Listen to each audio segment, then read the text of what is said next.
water. But I mean, we live in America where like people eat whatever. I'm hungry. Yeah. People eat whatever, whenever, do what they want. So I heard like half of, or like the majority of our food isn't even approved by like whatever the FDA. Oh, yeah. And then like other countries don't even serve it. Yeah. It's like served all over here. There's like, I think I was looking at ketchup one time compared to America and other countries. We have like twice the amount of ingredients in our ketchup than other ketchups. That's scary. I didn't realize like all the condiments have so much sugar until like years ago, maybe like 2 years ago. Like, what the heck? Everything but like mustard. I thought this was a tomato that you won't eat. It's literally like everything but mustard. Dude, mustard doesn't have it? I think mustard's like the best condiment for you, I've heard. But so you should maybe change your taste. Bro. I'm sorry. I'm so short. No, you're okay. I literally go like this. Yeah, twist it to the side. This way. Yes, and twist the mic. You know, this is short people problems. There you go. Do you have a stool at your house Now to you get guys can see me. to hide cabinets? No, I just climb on the countertops. I've done that since I was a kid. I do that, but sometimes it's like I literally kind of like put my hands up and then I like jump up and then I Dude. like get up and I'll just like put my knees or stand on the counter. Getting out of the pool, Literally onto the kitchen counters. I did that at my mom's. Like I do that when did Luke's on my apartments. I do that when Luke isn't home so I don't get in trouble. I'm just kidding. I just do it. When Boomer and I first got married, he was like, "Babe, like be careful." And now it's kind of like, "Oh, like you got it." Like he's just like used to it. Dude, but when I organize for a hot minute, I'll get this like one little stool we have and I'll just do. No. But short people problems. Yeah, I don't have a stool. Dude. So. There's something that I wanted to share in Luke, and it's in Luke 17.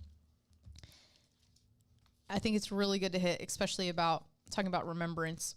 It says this in verse 11. It says, "Now it happened as he went to Jerusalem that he passed through the midst of Samaria and Galilee." He's talking about Jesus. "Then as he entered a certain village, there met him 10 men who were lepers who stood afar off. And they lifted up their voice and said, 'Jesus, Master, have mercy on us.' So when he saw them, he said to them, 'Go show yourself to the priest.' And so it was as they went, they were cleansed. And one of them, just one, when he saw that he was healed, returned with a loud voice, glorified God, and fell down on his face at his feet, giving him thanks. And he was a Samaritan. So Jesus answered and said, 'Were there not 10 cleansed? But where are the 9? Were there not any found who returned to give glory to God except this foreigner?' And he said to him, 'Arise, go your way, your faith has made you well.'" I think this story is so interesting because there's 10 guys right in front of Jesus, 10 lepers, assuming they're all guys. Good morning, 1316. That one's a shorter clap, so I usually play it. The other one's like the yellow. Oh, The wow. blue one's usually like World Cup, like, What's the orange do? I don't even remember. You should hit it because I don't remember. Kind of intrigued. Maybe it's clapping. Ah, that's a fun one. Dang, that's a fun one. That's good. That's one strong good. Oh, that's a good one. Have you seen those sitcoms? They'll do it on YouTube now. They're like, watch this whole episode without the laugh track in the back. Oh, and you realize how gosh. like terrible all the Yes. shows we grew up watching are. So dry. Oh. Buenos dias, Swan 316. We hope you're having a great month. And so it's interesting to me that 10 of them all get healed of leprosy, something that's at the time frowned upon. I mean, you were scum, literally. And so like you couldn't even be around people, all this, and you get healed from that. And you see this one guy's reaction, just going to Jesus at his feet, giving thanks, praising, all that. But Jesus's response, Yeah. it was, weren't there 10 of you? Why is there one in front of me? Why is there one who remembers, who's giving me thanks? And so it's so important what we're talking about this morning, the power of remembrance. And look at what Jesus' response to that. It's not, I healed you and that's it. No, he wants to be praised. He should be praised. He wants to get the glory. He should get the glory. He should, because he does these things. And so it's different once you connect with that. It's different once that hits you and you catch that. It'll change. It changes everything. Yeah. I was This is like a little, like just a tiny story, but it just, anything, I mean, now things God does just gets me so giddy. It really does. Yesterday we go, God and I were talking about like favor. Like I was talking about, you know, favor of man and stuff like that. And so right after, church, and I had just, you know, mentioned it in church. And so right after church, something cool happens. We're going to be in West Texas next week. So something really cool happened with that, right? Provision, all that. God is awesome. And I'm like, this is awesome. This is so cool. And then right after that, we go to this Whataburger. And this girl, she's a senior in high school. And she goes, hey, she goes, did you used to be a youth pastor? I said, yeah, I did. And she said, you were my youth pastor. I know, super sweet, all that. And me, I just open my mouth, freaking joke all the time. I said, man, I'm glad you're still alive. Oh my gosh.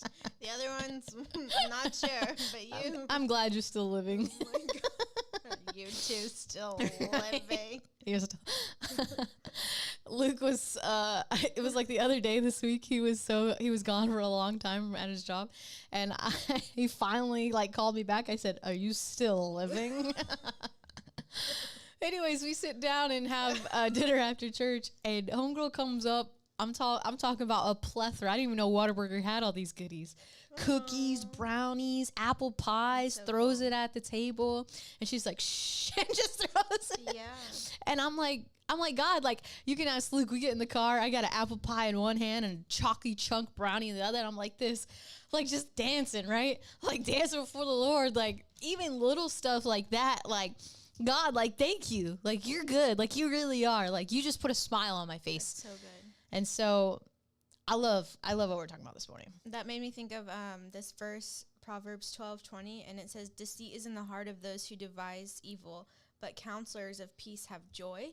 And it just makes me think of, like, what you sow into people. That's good. And, like, That's really good. You don't even think about it, but they remember that. And that comes back to you, and the Lord brings you joy. That's good. Because, like, I took a moment out of, like, my day or my life to sow peace into someone else, to just teach them what I'm walking in or the truth, or just share my life with them and be transparent. I feel like everyone, like, we can do the whole mass thing of, like, I'm fine, I'm good. But when you're just transparent and, like, I mean, I am good, but this is why, and, like, I can help someone and, like, teach them how to walk in that, then, like, that could impact them forever, where they come back and give me all the goodies at Whataburger or do whatever. You never know, like, that. I think of, like, teachers all the time. Like, when they say how their students come back, like, years later and still remember them. Yeah. Like, that kind of impact just stays with people. Like, you could probably think back on your life of, like, a teacher who just, like, made that impact on you. I had a teacher in, like, 8th grade, super cool guy.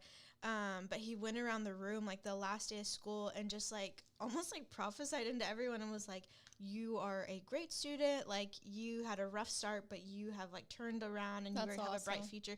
But I remember he stopped on me and he was like, Brenna, he goes, we've talked a lot, like, outside of this class, and I don't know what you're going to do with your life, but it's going to be something really big. And he goes, and it's just really cool to see in someone, like, this young. And I was like, someone this small. That's awesome. And I'm like, yeah, 5 foot me. I haven't grown since middle school. I'm like, oh my gosh, thanks. We go, oh, me? Me, Saya? That's awesome. Pick 3, Saya. 3, Saya. 3. Pick 3. Which one should I choose? Pick 3, Saya. Oh my gosh. I had another verse I wanted to share. Hit it. John 14. Verse 12.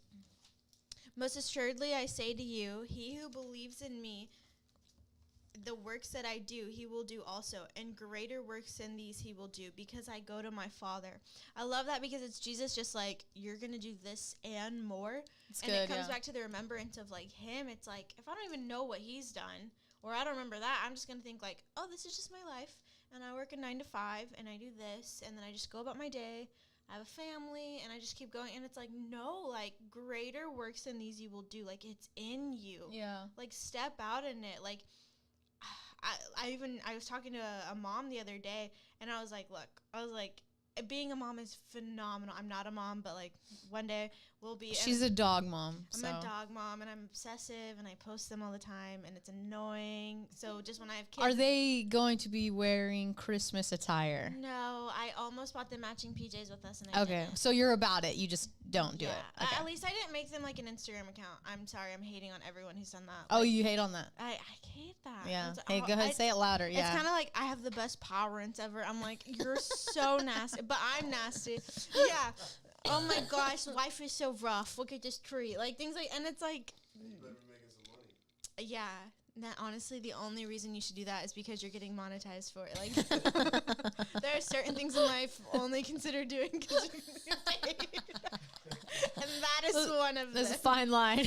But just how annoying I am with them now on my like Instagram story. I'm like, when I have kids, people are gonna just unfollow me left and right, and it's gonna be fine. Like I'll have them. Like who cares? At least I have my dogs. Right. At least I'm safe inside my mind. At least I'm safe inside But I told this girl the other day, I was like, look, like being a mom is great, and like being a wife, amazing. We're called to do that. We're called to nurture and help. I'm like, but what does God put in you? Because I think we kind of like put our life on hold to like do these things. And he's like, I put purpose in you. Yeah. Like if you're made in the image of God and you're so unique, then you uniquely like represent a part of God that people need. Yeah. And like he's putting you to carry out. And so it's just like, don't stop your life for just situations, and keep going. Teach your kids how to walk in like their call of God. Teach your kids what a godly marriage looks like and what it looks like to chase your dreams that he's put in you, and then not give up. Like, and remember this word, like greater things like than this you will do, because I'm going to my Father, but here's the Holy Spirit in you. And it's like, it's crazy. Like, they didn't have that in the Old Testament, but we have it now. Yeah. And sometimes I feel like we just sit on it and we're like, I'm just waiting on the Lord. And he's like, what are you waiting for? Like, they waited in the upper room. It happened. They did it, so we didn't have to wait 120. Like, I don't know how long it was. I'm